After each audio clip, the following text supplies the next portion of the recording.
15 degrees, you can see your breath. Out here in the lake effect, breaking tables like it's poetry. Where else would you rather be? Pinto Ron Elvis in the lay poncho. The members that you need to know. 'Cause once you out here now, your family. Where else would you rather be? Where else would you rather be? Welcome into the Nickel City Crew. I am your host, Rob Crippen. Please like us on Facebook and follow us on Instagram and Twitter at Nickel City Crew. This episode, along with all of our episodes, are presented by Crippen Legacy Entertainment here on Spreaker and StreamYard. We're so glad that you're joining us for some of your Buffalo Bills and NFL content again today. And as always, these are my Bills thoughts said out loud. It's a vibe so ridiculous. Since 12 plus 83 was 6. The shout rocking like a symphony. Where else would you rather be? All right, let's get straight to it. Really excited for tonight's episode, as always. It was funny just for a multitude of reasons. It was funny. I was talking with my co-host yesterday, and I know that we had to pull an audible, and sometimes things come up in life, and I cannot wait for the Nickel City Crew Tailgate Report presented by Queen City Vintage at the end of the show. We've got our first giveaway tonight. We have selected our winner, and I'm just really excited, man. This is so much to talk about, so much to get into tonight. But without further ado, man, joining me tonight, riding shotgun, as always, my co-host, Adam Dump Truck Rupsick. Check him out on Instagram and Twitter at Adam Rupsick, RUPCZYK. Holla at the crew, DT. We had to call an audibles for a good reason, but golly, man, I am so happy to be back with you, man. Click, clack, we back. What's good, DT? Nickel City, Rob. Happy Saturday. Live from New York. It's Saturday night. We're out here. Saturday Night Live type feel. I love it. Day before game day. A beautiful weekend here in Buffalo, New York. 75 degrees today, 75 tomorrow, sunny skies. Can't wait kind of talk about the win from last week and see what we can get into to get to 5-2 this week. So happy to be here as always. A little Saturday night audible, but that don't kill nobody. We're out here. I'm down. We out here. I love it. It's funny because, when the week started to go by after the game on Monday night, it was just a situation where, I was so worried about what was going on and the direction of the offense and different things like that. They didn't look too great, and we'll get ready to talk about that in a minute against the New York Jets. But what happened was Brandon Beane finally woke up, DT. My dreams have been realized. My prayers have been answered. Brandon Beane woke up. One of the number one thing that I was having a tough time reconciling was the fact that how do you throw away one of Josh Allen's prime years? How do you just say that this everybody eats thing is going to work and we're just going to ride this thing out? I had heard so many different opinions about it in respects to the Bills are going to be a little bit too stubborn and they don't want to maybe make that pivot because then it shows that they made a mistake or whatever the case may be. And I always used to say, to hell with that, DT. Like, if you find out something's not working, go ahead and fix it. Well, Brandon Beane does. He goes ahead and pulls the trigger with the Cleveland Browns trades for Amari Cooper. DT, you can't put one of Josh Allen's prime years into a volcano. I said it last week. I've said it all offseason when I was in resistance of this whole everybody eats campaign. Brandon Beane's no fool, man, and he showed it to us again. He's always got some tricks up his sleeve. It took him a little bit longer. It might have taken, these first 6 games to prove that their little theory wasn't going to work, but they did come to their senses, and that's the way, the reason that I named the episode the way that I did, because Attaboy, Brandon, he woke up right in time. He woke up. He knew what was up.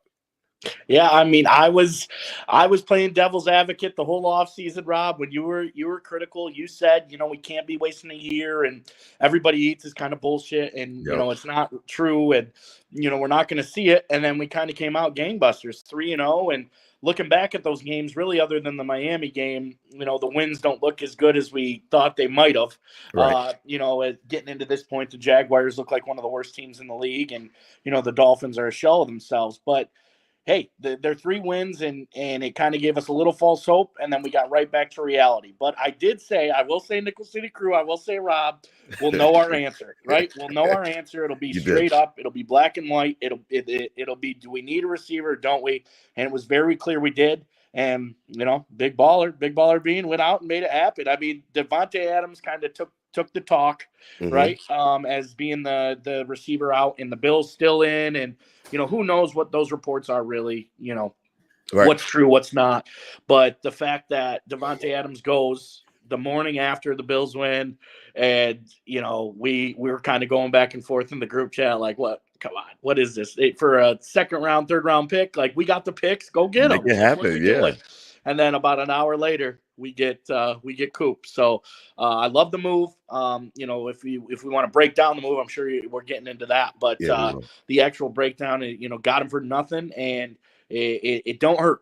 It don't hurt us, Nickel City. It don't hurt us. I love it. It does not hurt at all because of the fact that he's a premier receiver, a consistent receiver. I think he's got 7,000-yard campaigns out of 9 seasons, a decade in the league, and he's just been so productive. And one of the things that was really important was separation, and we've talked about it. We saw it. We saw the lack of it and how it can affect the offense's efficiency. It really didn't change on Monday Night Football either. The offense didn't do anything really crazy when it comes to the passing game. 215 yards for Josh Allen. He spread the ball around, but I mean, Ray Davis was your leading receiver, with 55 yards out of the backfield. So it wasn't anything to write home about when it comes to the actual pass catchers, the wide receivers. And I thought that it was just something that was glaring.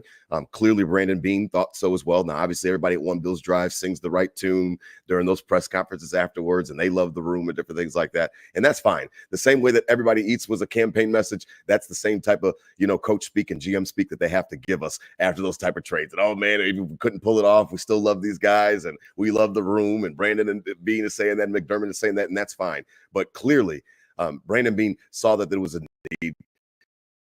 They knew that there had to be something that needed to be done for the wide receivers. And I'm just so happy that they didn't just sit on their hands, that they didn't get indignant and stubborn and say, no, we're just going to ride this thing out. You can't just ride it out when your receivers are bottom third of the league and bottom 4 of the league of actually gaining separation for Josh Allen. He's too important to this offense. He's too talented, as you always talk about. He's just the ultimate show, and you've got to give him the weapons that he needs. And I think we are going to break down, what Cooper means going forward. But in the immediate future, I just thought it was something that I was really happy to see that he stood up and he made something happen. Now, when it comes to the New York Jet game, before we start to look ahead, DT, it was funny watching that game because of the fact that it could have gone, another way. A couple kicks for the Jets with Zerline, and that could have been, a disastrous loss for the Bills. Obviously, we want nothing other than to just stack up the W's. But go ahead, Ray. Go ahead, Ray Davis. He fills in for James Cook, and yes, your boy Jimmy Cooks, but he fills in admirably. And everything that you probably read on the pre-draft scouting report from Ray Davis, he showed in effectiveness on Monday night. He was running the ball hard in between the tackles. He was like a rolling bowling ball with knives. And then out of the backfield, showing some of the things that he showed at Kentucky. Kentucky, he was lauded as a pass catching back out of the backfield in their particular offense. He showed all of those things. They're all on display on Monday Night Football, DT. I was really, really encouraged to see. Didn't know if he was going to play or if it was going to be Ty Johnson. He got the lion's share of the work, and he did not disappoint. Well, I was leaning on Ty Johnson. Just the fact because he's got the touchdowns in the passing game. He seems to be the second guy that comes in when Jimmy comes out. Right. So I was like, to a point, especially with Cook in fantasy, Cook going down late Monday in walkthrough, when it was kind of opposite. It was Shakir might not play, Cook probably is, and then it kind of swapped, when it came down to it. So I really was like, oh, I know Ray Davis will get some burn, but I didn't know he was going to get the share like that. How many carries did he have? 19? Yeah, he did. 19 carries. But we talk about it. 20 carries, 97 yards. The tail is old as time. Line of scrimmage, battle in the trenches, beating them up in the trenches. And the 2 games we got beat this year, we got our ass kicked in the trenches. They came out, Deion Dawkins, Spencer Brown, the interior, they were personal. I know there was some, there's back and forth between the Jets and Deion Dawkins and, whatever that is, if it's real beef, if it's made up beef. I think it's real now. I mean, at this point, like it seems like this dude don't like the Jets, and I'm right behind him on that. Screw the Jets. So they literally had. I was watching the night before, so last Saturday, a week ago today, chill Saturday night, and I was watching Tennessee, Florida. Okay. Florida struggling this year, and Tennessee at home. Definitely in a higher ranked team. They were a heavy favorite. Florida came in and kind of punched him in the mouth early, and Tennessee was on the ropes a little bit. Okay.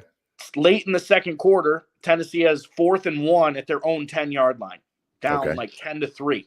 And the coach put that team out there, and he said, we're getting the yard. We're getting the yard, even if it's on our own 10-yard line. It goes against all analytics. It goes against everything. We need to get this yard. And the premise of that is being, we're bigger, we're better. We need to get some integrity and move somebody. Move somebody. Like this, like dig down and move somebody out of the way and get this yard. And I think that correlated into the Bills Monday night of just having a mean sense to them on the offensive line, of really, digging in and saying, we're going to move you, and you can't do anything about it. And that led to some nice, easy running lanes for Ray Davis. Granted, he made some good cuts and took advantage and, ran the ball well. Also had that nice catch, obviously, but kudos. I love to see that, that takes a lot more pressure off Jimmy Cook.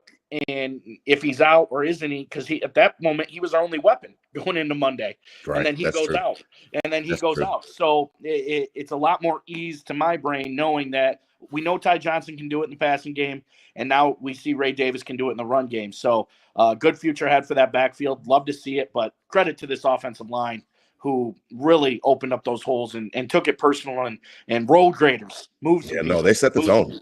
You're absolutely right. They set the tone. I was watching some of the clips back with even Cybo on the inside, and you're absolutely right about Spencer Brown. Just a mauler. You know what I mean? He's just so damn big, and he likes to move guys, and he likes to be nasty with it. We already talked about Deion Dawkins and his disdain for that Jets defensive line, and then the lights went out after that one timeout, and then the flag comes. I'm like, what happened? I was trying to figure out, like, what went wrong? Like, what did somebody do? Whatever the case would be, I couldn't really figure it out at that time, but it was a fun thing to see that the offensive line, you're absolutely right. It is that old adage of, the game is won and lost in the trenches. And I know that it's not sexy, but it really does. I mean, just watching Nate play today for his team, like they won a game 7-6, you know what I mean? And like, it was all about the offensive defensive lines, and they were just controlling the line of scrimmage and able to run the ball when they needed tough yards. And then on defense, they were just able to stop the run. And like, when you're little kids like that, obviously they're not passing the ball. They're not high efficient passing offenses for 12U, but it's still it's kind of just still the same. Like you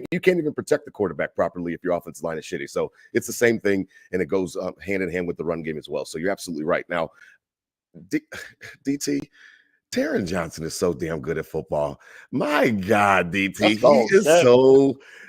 he is so good at football. Yeah. He's ridiculous. The standard is the standard. Rasul Douglas said that a few weeks ago. The standard is the standard no matter who's out there. But we saw 2 weeks ago when Terrell Bernard came back, the difference the starters make on this team. Immediate. And, 2 playmaking plays against the Houston Texans, and then Taron Johnson comes out and plays lights out. I mean, it shows why he's an all-pro nickel corner in this league. I mean, coming out and against a pretty strong Jets, receiving core where inside there, they put everybody there. Mike Williams was really the only, well, that's ironic because Taron Johnson had the pick on Mike Williams at the end, but the Mike Williams is really the only one that stayed on the outside. Garrett Wilson and Lazard kind of go inside and outside, right. And Taron Johnson had to see them all and the tight end all night long. And, and he was locking it down, making big hits, that last pick making a statement. And the game. Amazing as Rodgers throws his teammate under the bus, and now this dude's on the trade market because he just hung Mike Williams. He's horrible, man. He's horrible. But Taron Johnson made that play, and that just shows. I mean, we like the next man up mentality. We like to have depth, but it shows the starters are the starters. The standard is the standard. But the starters are the starters. Yeah, we talked about that. We talked about that a few weeks ago when we were asking and wondering if the injuries were ever going to catch up with this team. And all those fun stories with Jamarcus Ingram and those guys in the secondary. And then we kind of got toasted. Not kind of got toasted. We got railroaded by Baltimore. And it kind of brought us back to reality that, these injuries are important. And it's important to get healthy. And obviously we missed those guys. So you're absolutely right. Taylor Rapp quietly played his best game as a Buffalo Bill. I mean, he was just as important in that secondary, DT. I mean, some of the plays that he was making, I saw him wearing the Guardian cap. I know he's off the concussion protocol. He just made plays, and that was literally the best game I've seen him play as a Buffalo Bill. I can't think of one that he was better. I'm glad I'm not Taylor Rapp's mother. I'll tell you that, because that dude plays fearless, man. Yes. That dude plays fearless. A kick I was getting this week, the meme of the Simpsons of the little kid coming through the window, like stiff through the window. Like, oh yeah, Ralphie. Taylor Rapp homie just goes in with his head, doesn't care, hits hard, had the Guardian cap on. Thank God. Thank God I'm not Taylor Rapp's mother, because I would not be able to watch his games. Like, this dude plays fearless. But hey, a little the other memes they were showing, it was like Ed Reed, and it was like Taylor Rapp on a random Monday night in October, and it's just Ed Reed just laying people out. And it's so I God. like it. The starters are the starters. The standard is the standard. But it was something personal Monday night, Rob. It was divisional. I think this team got knocked in the mouth 2 weeks in a row. And, hey, we're a championship caliber team. Yes, we don't have the roster we did last year, but we're a championship caliber team. And the standard still has to be there. And just because we got beat twice and the media's down on us and everybody's down on us, they took that personal. And you could tell Monday night it was kind of with a vengeance. It was kind of with a, we ain't going down. If we're going down, you're gonna feel it. Absolutely. No, you're absolutely right about that, because of the fact that those division games always mean more. There seems to be a budding rivalry, even though the Jets, they haven't really beat us, too many times, but they've always played Josh Allen tough. So we were always looking forward to that game to see exactly what the Bills had in them. We talked about that 3-game stretch. Obviously, we would love to go 3-0 or 2-1. Obviously, we go 1-2 in it, but now you look at the division, and the division looks a little bit different in respects to Miami. They still don't have Tua back. You're now 2 games up on the Jets with head-to-head in their place. You beat Miami in their place. So the division really looks like it's in a good place right now for the Buffalo Bills. And then again, obviously the name of the show, Brandon Beane, then next week, this past week, makes the trade for Amari Cooper. Before we go to Amari Cooper, real quick, just one last thing on the Jets game. I talked about how Greg Zuerlein's misses helps the Bills win the game. Tyler Bass is he keep what is that? What's that joke? What's that mean?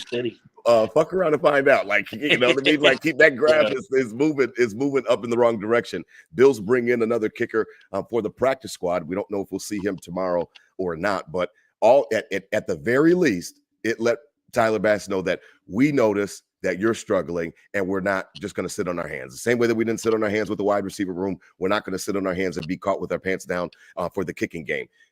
Get your stuff together. This is a message. It's a clear message to them. And it could go one of 2 ways. I looked at it, DT. It's like, listen, some players will thrive off of that type of adversity, and they'll step up to that moment. Or, somebody's over their shoulder and then they don't perform as well. If that's the case and you can't handle that kind of pressure of competition, then I don't need you anyway. So I'm not trying to kick Tyler Bass out the door, but I am happy that they brought in competition to let him know that, listen, this is real. This is professional sports. And to his credit, he said it after practice earlier this week that he understands that this is a results-based business. I like to hear that. Now I need to see the actual results in the field, because he's all over the place this year. He really is. This is the NFL, Rob. This is the NFL. They're one more miss and he's literally out, right? I mean, we paid him, we invested in him, so it's not just some kicker you sign every year that you can, kick out real quick. But this dude is straight up on the hot seat. Like, couldn't be any hotter.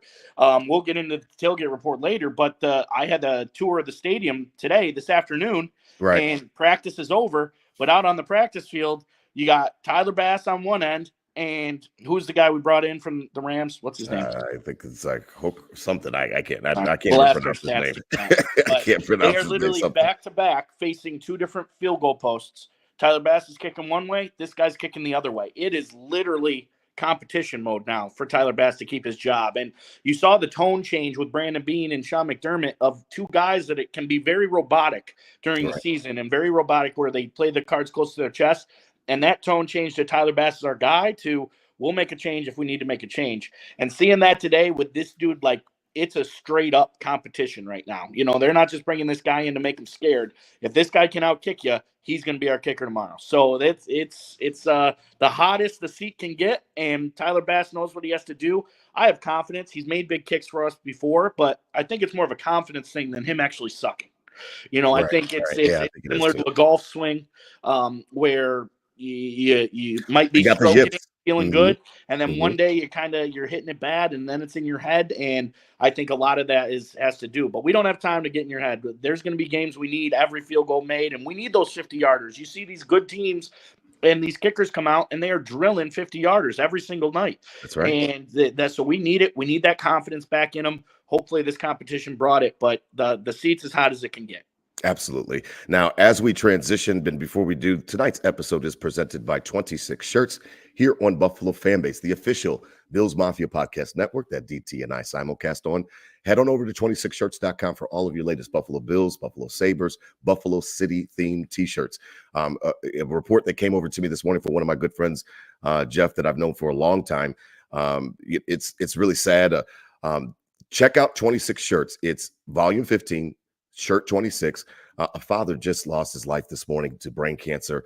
Three kids left behind, 7, 17, and 19. Listen, portions of those proceeds are going to go to that family of John Palat. Head on over to 26shirts.com. What I always tell you guys every week, a portion of the proceeds are going to a real place. They're going somewhere where it's really going to make an impact on a family that needs it. Can't imagine losing a father. I can't imagine the kids and the mother, missing the father and all the different type of stuff. So it's just a tough situation, brain cancer. Our thoughts and prayers are with the Palat family. Head on over to 26shirts.com now to help contribute. Now, as we transition, DT, it's funny. The trade made me so excited and it made me so ready to go for the rest of the season. And you already knew about everybody eats and how much I couldn't stand it.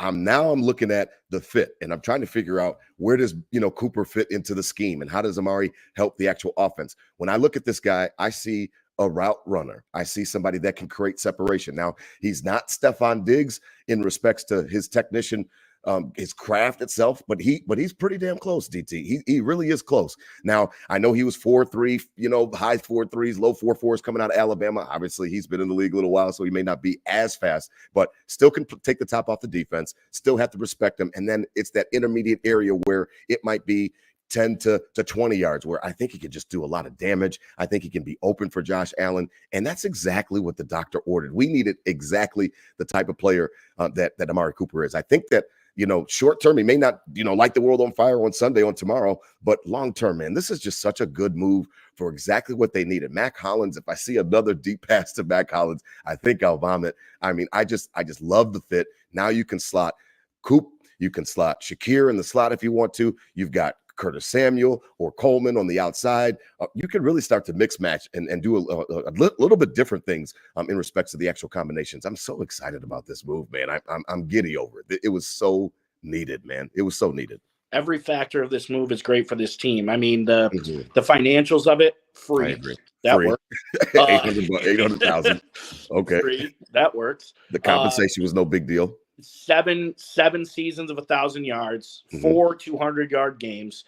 The dude's a playmaker. He has been. He hasn't had a good quarterback other than Dak Prescott, and that was a mediocre Cowboys team at the time he's been there. And Deshaun Watson is literally historically bad this season.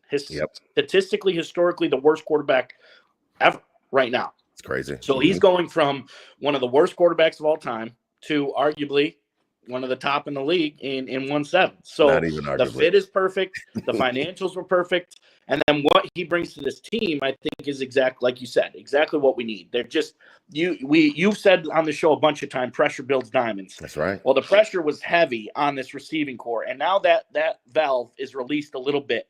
Pressure is off every single person in this offensive room because we have Amari Cooper now. That's right. Like you said, he's versatile. He can play slot. He can play boundary.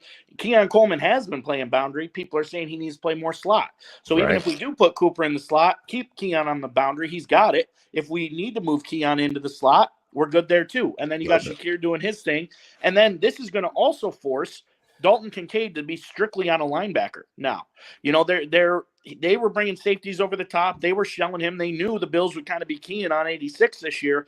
Now this is going to force them to strictly put their best linebacker on Dalton Kincaid, and he's going to have a mismatch. So by God, I hope it opens up Curtis Samuel, if he's just a lost cause, or we might see a little bit of something from Curtis Samuel now, because the pressure is just dialed back a little bit on everybody, and that's going to, increase productivity, I think, a ton. There was a little blip that he leads the league in drops this year. Okay, I'm not looking too much. 6 drops. I mean, everybody's too much into that. Obviously, with the situation he came from, yada yada yada. But one of my friends had a great point. They said, "Well, if he's dropping the ball, that means he's open to get the ball." So that checks another box we need. So all around to get an all. I mean, he's not all pro still, but a high caliber receiver for free. on a team that needed a receiver. I mean, what else can you ask for? So I think it's going to open up the offense great. I can't wait to be in the stadium tomorrow and on that first catch go Coop. You know, Ooh. it's just a nice stadium chime to it. Yep. The funny things all week of, you know, he wears number 2 and Tyler Bass. He's He's ripping it number off. 2 off Tyler Bass, but he's going to go 18, right? He's going to go 18. So 18, yeah. 17, 18. 17 plus 18 equals 6, right? That's the new shirt. So let's go. Let's lock in. I love the move. He fits the Bills kind of mantra too, humble and hungry. Very, you know, They say not he barely flashy by talks. any They said means. he barely Just talks. goes to work and gets it done. So he's not going to be asked to, you know, do over the top type of crazy stuff. He's just going to run his routes and get open, and 1-7 will find him if he is. Absolutely, yeah. I'm really excited about it. You know, I like you said it all perfectly, and I echo it. I think that it's a perfect fit. Tomorrow, not sure exactly, you know, what's gonna happen. I know he gets in late, got to get the playbook, got to get stuff like that. I just thought it was, you know, funny. Like, just make it Sandal football. Hey, listen, 18, just run straight, or hey, 18, just run a post. You know what I mean? Like at the end of every drawing it on the hand and the at bubbles. the end of at the end of every play call, just tell him exactly what he needs to do, and then that way he can get acclimated. But I definitely expect to see him tomorrow. I know that there was some speculation, but yeah, he's going to be on the field. Brandon Beane already said it. They didn't go out and get him just to have him sit on the bench for a week just to get the playbook right. He'll get out there. He'll be out there, and it's going to be a wonderful day at the Ralph tomorrow. I can't wait to see that game. Now, as we transition, Bills Titans DT, before we get to the tailgate report to end the show, you know, this is a team that's personal for me. To be honest, it's a team that I grew up watching. The greatest comeback is against the Houston Oilers, that same franchise. And, you know, that was a glorious day for Buffalo. Then the Music City Miracle was like the worst, you know, one of the worst days for me. And I remember watching that game on a floor model TV at my parents' house, 1999. It was technically 2000 because it's the playoffs that year. And like, I just remember just being so devastated. Lorenzo Neal, Frank Wycheck, rest in peace, and then Wycheck over to Dyson. And like, it was just ridiculous because the Bills should have won that game. The whole controversy, if you remember, you know, I don't know if you remember or not, but the whole controversy leading up was that Doug Flutie got us to the playoffs. And then all of a sudden, Ralph Wilson stepped in because he paid Rob Johnson five for $25 million. That was a big deal back then. And he made him put Rob Johnson in for a playoff game because Rob Johnson had a great a great regular season ending game with no starters on the field against the Colts, and everybody was just up in arms. And Rob Johnson really wasn't that good that day. We still had a chance to win, and then to lose in that fashion, Music City Miracle. I just don't like the Titans. I don't like anything about the organization other than Warren Moon, and I get ramped and amped up every time we go against them because they actually made us look silly that last time that we played them, whatever, with that Derrick Henry, Josh Norman game. So I'm eager to get after them.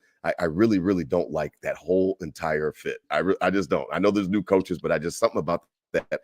The uniforms, them, it's bad. I guess it's like your thing that you had with Jacksonville. Yeah, it's like you with Jacksonville. Yeah, exactly. Like, I was just going to say that. A couple weeks ago, I was kind of talking about that. Like the team that we don't really talk about I hate the Jaguars, right? I feel that, you know, obviously I know the Music City Miracle, but it didn't hit me as hard as it hit you, you know, for sure at that time. But it's an AFC opponent at the end of the day, and it seems like we always see these guys, right? A couple of years ago in the COVID game or whatever, that was an embarrassment. Then the Monday night game, Josh slips on the QB sneak, the one QB sneak he hasn't gotten in his career to lose the game on Monday night. But you don't forget about 2 years ago, the home opener we had a Monday night, and busted him up pretty good. Matt Milano with a pick six, and you know, Stephon Diggs I think had 3 touchdowns that game. He sure did. So the fact of it's kind of a back and forth AFC battle, and at the end of the day, that's the key word, an AFC battle.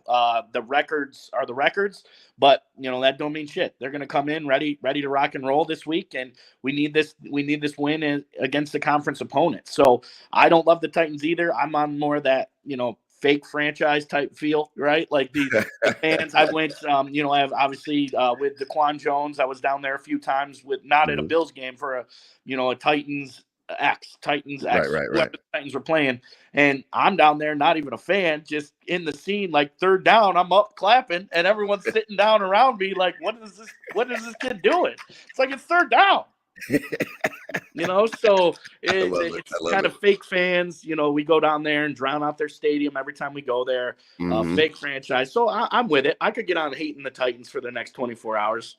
Yeah. Get on get on that energy with me because of the fact that, like I said, the past with them is similar to your Jacksonville past. You talked about how much you had to disdain for them in the weird games, and there's nothing weirder than losing a game like that. Like I said, home run throwback. Like it's just such a weird way to lose a game. Like Music City Miracle was just horrible, and like I said, I just was never really able to get over it after that. So it'll be interesting. I think that some of the matchups looks like they said that Will Levis might not play. I think the rumblings on Twitter before I started the show. I think it's confirmed. Yeah, Mason Rudolph. something about his shoulder. So Mason Rudolph, expect to see him. And, we have no problem with him. We played him obviously in the playoffs. I don't see anything special about him or anything like that. He's trying to keep his career as a backup in the league. I'm not scared of the offense. I know they like to try to run the ball. They're not doing it at a great clip, but they do run the ball. Obviously, that's where the Bills are most vulnerable, is getting gashed in the middle. But I would say force Mason Rudolph to beat you, DT. Force him, play cover one, play some zero if you have to, but find a way to make him beat you on the boundaries. I wouldn't just let them run all day long with their running back. I can't remember, not Spears, the other guy from Dallas, Pollard. Yeah, I wouldn't let Pollard just try to go crazy on him or anything like that. Don't even play two shell. Just play cover one and force them to beat you on the outside. They do have a few receivers, what the case, Hopkins and stuff like that. You got to respect the receiving core they have. But I just don't respect the quarterback. Of course. And this offensive line is absolutely brutal. Last week they started a tackle that had never played tackle before. He was a tight end in college, and he started a tackle last week for him and gave up like 4 sacks. Okay. So this offensive line is Swiss cheese. Mason Rudolph's going to come in there and try to be making a name for himself to earn the starting gig. Sure. Away from Will Levis is not young Josh Allen. Again, earlier in the year, Josh Allen did some wild shit, but he never has done what this crazy bastard does. So we are not comparing them, but Mason Rudolph sees an opportunity to be the starter the rest of the year for this team. Absolutely. If he comes in and makes some plays. So we gotta be mindful of that. Can't overlook it. But yeah, this offensive line is trash. Mason Rudolph, I'm definitely not scared of him. But this receiving core with DeAndre Hopkins and Calvin Ridley, both of these guys have hurt the Bills one way or another in their careers with the Hail Murray, and last year Jacksonville with Calvin Ridley, dotted us up pretty good with that. So defensively, they got some playmakers. We got to be strong. Daquan Jones, Austin Johnson revenge game. How about that? Sure, I like that. I like that vibe. Yes, they get a chance to play their forward team. It'll be interesting. I think that the defense can rule this day, even if the offense is starting to get their feet under them. I'm trying to figure out roles and different things like that. Like I talked about, all the different sub packages and who they're putting where. As they're getting and gaining their footing, you get after this guy. Even if you got to blitz him, I don't care. Blitz him. Let him feel it. Let him feel you. The defensive line rotation. If that's one of the things that is a calling card for for Sean McDermott, then go ahead and make it a calling card. Make it something that you're going to be doing. Get those guys rotating. Keep those guys fresh. I don't know if Ed Oliver's going to make it back this week or not. I know he was trying to practice, but make this game hell for them from the very beginning. The crowd should be into it. They haven't seen us in a while. We've been on a 3-game road trip. The Ralph is going to be juiced and ready to go. 1:00. We love those Sunday 1:00 games. You talked about the weather up there as being great. Let's go ahead and get after these guys early. First quarter, I've talked about it before. Jump on an inferior opponent early, and oftentimes you can go ahead and snatch their spirit. It doesn't take long in the NFL. It takes about a half of good football from one team and another team that's not that good, like the Tennessee Titans. Tennessee's not good. They have not been good this year, and because of that, you just want to take away any type of hope for them. That way, they're thinking about the next week, or they're thinking about getting out of Buffalo, not about playing hard in the second half. Jump on them early, and I think you can take their spirit. I agree. It's going to be rocking tomorrow. It got a little dark there for a few weeks with the 2 losses. We needed the division win against the Jets. Get that to go to 4-2. Then Amari Cooper the next day. 75 in the Ralph tomorrow. It's going to be live. The Mafia hasn't been there in a month. It's going to be live. It's got to be. It's got to be a raucous atmosphere. Shout out to Nickel City Crew Bills Mafia. Over 600 people watching us tonight on a Saturday night. We pulled an audible on you. Then we were supposed to go at 7, but we had more stuff going on. So get on the Nickel City Crew. Yeah, man. So listen, we really appreciate the support. We love you guys. We love the interaction with all of the fans. We love this first giveaway because of the fact that it gave us an opportunity to follow more accounts and see exactly what was going on with the crew and grow the crew. And that is exactly why we did it. And we're going to be doing it again for the rest of the season. So we're really excited about it. Tonight, The Nickel City Crew Tailgate Report is presented by Queen City Vintage, our sponsors and our partners here in crime.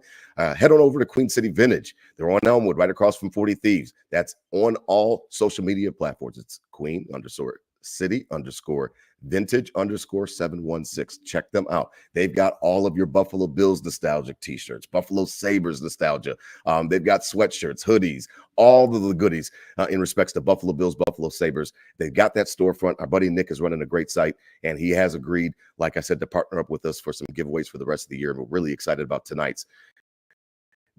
DT, before we announce our winner, my tailgate report is going to be your tailgate report this week, because last week I think you gotta go last. blew mine. I'll go first. Yours, mine sucked. Okay, so I'll you can go first. Blew mine out of the water. Even if mine was the best ever, yours would still be better. So here we go. Yeah, last week Monday night. Man, am I happy we don't have these night games anymore for a while. They're beating me up, Rob. We're getting old, man. We're north of 30. It's it's what is it, Saturday, and we're probably the sleep really hasn't caught up yet. It just wasn't right. Monday, I don't know what to do with my hands. It's too late in the day. I don't know what to do for 8:30 games. Real basic. Hung out at the crib. Probably made a horrible mistake. I was down at the corner store, and you familiar with Four Loko? That's not an ad. God, those are not endorsing this horrible drink. It used to be something wild in the college days where it had 5 cups of coffee and like 5 beers. That's what it was equivalent in one can. It was just crazy. Now they took the caffeine out of it, but it's just like garbage. 13%. And it was red, white, and blue. And I was like, red, white, and blue Bills. This takes me back to my day. Let's get Josh Allen back to his day. And I drank one of those things, and it was probably the worst thing I've ever had in the past. The worst.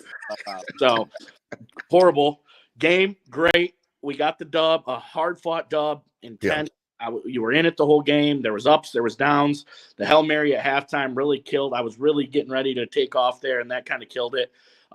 But hey, that was the simple tailgate report. I had a few friends, got a few, some finger food. Shout out Geno's.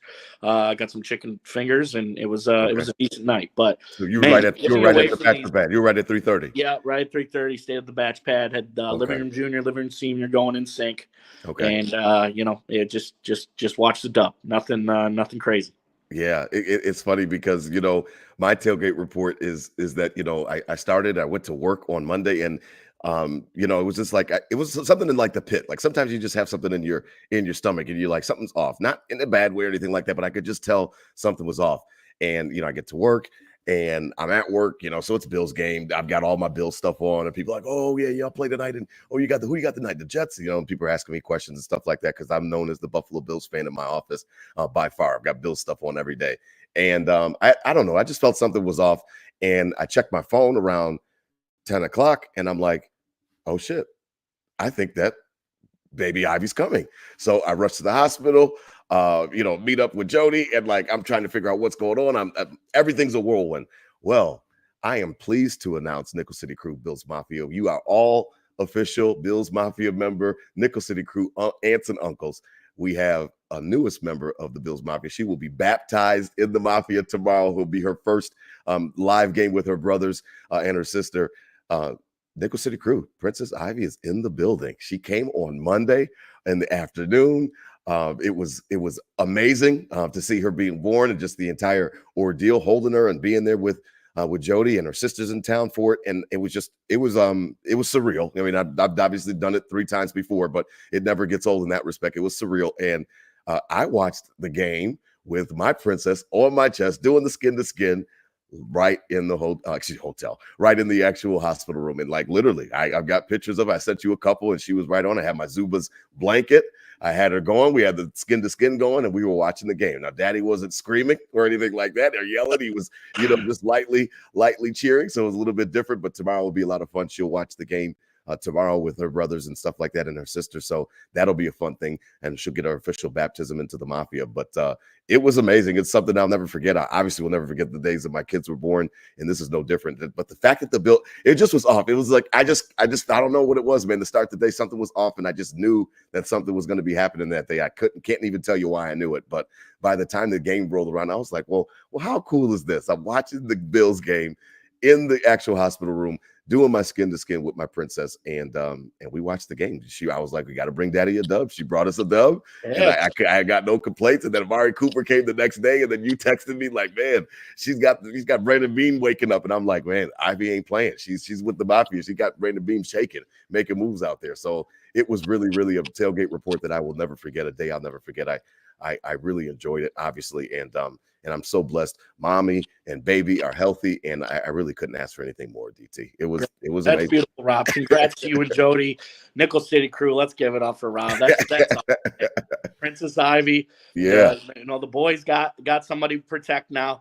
That's good. And tied right in. Like, I mean, what could be better? Tied right in with the Bills. the Bills. Right in the season, in the mix of it. So I love it. Congrats to you and the family, man. That's awesome. I can't wait to meet her.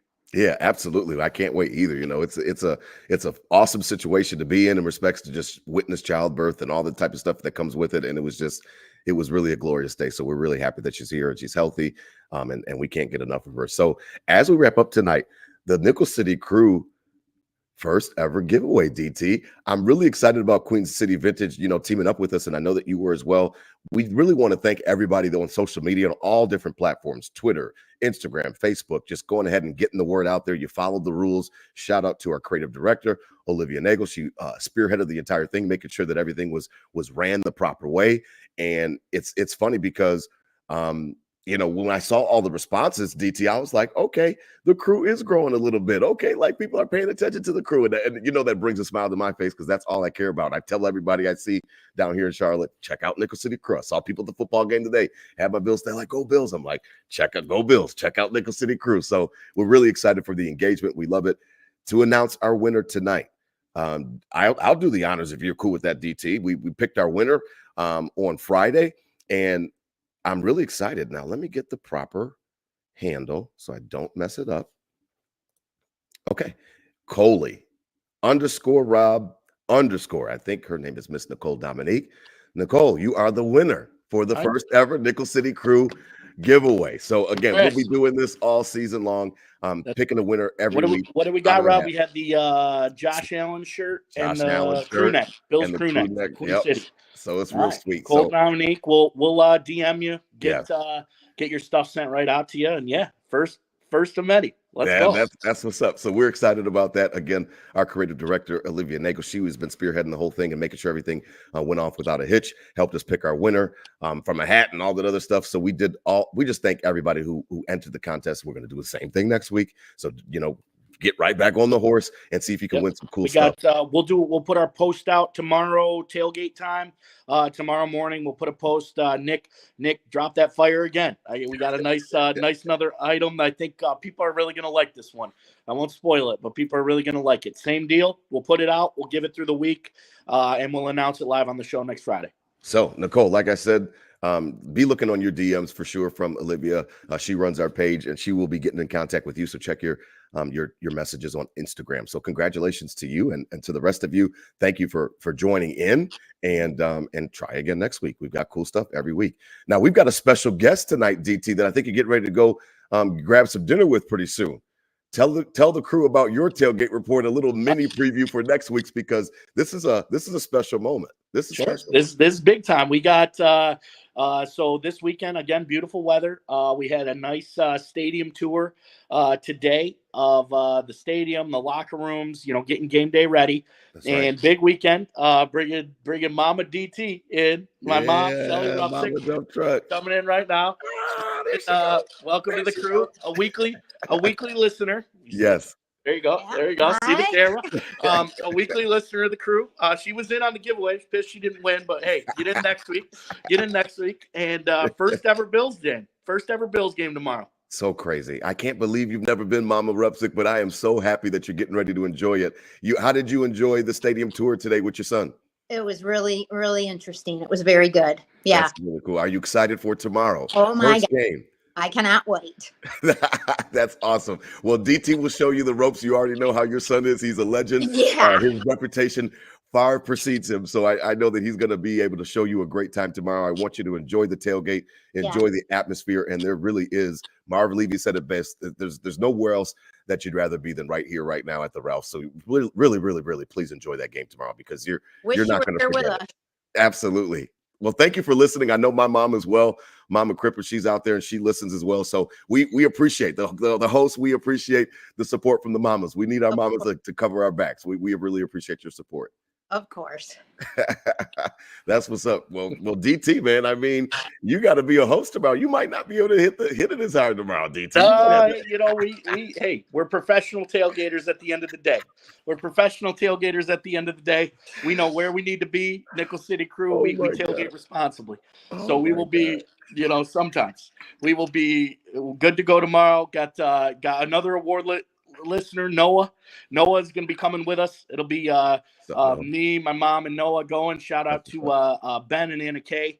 We bought their tickets for the game, so we're going to be down 125 down in it. It was cool in the stadium tour. We went to the press box before you went down on the field. Okay. And so I can go up there, and I was just pointing out everybody's seats. Like, that's where we'll be tomorrow. That's where Rob and I sit. Yeah. This is where, you know, so we're just pointing out the stadium. Section 104 stand up. And ready to go. So, we're going to be out there. We'll get to the tailgate report next week on how it goes. But getting fun, getting after it. It's going to be a beautiful day, beautiful morning. Can't wait.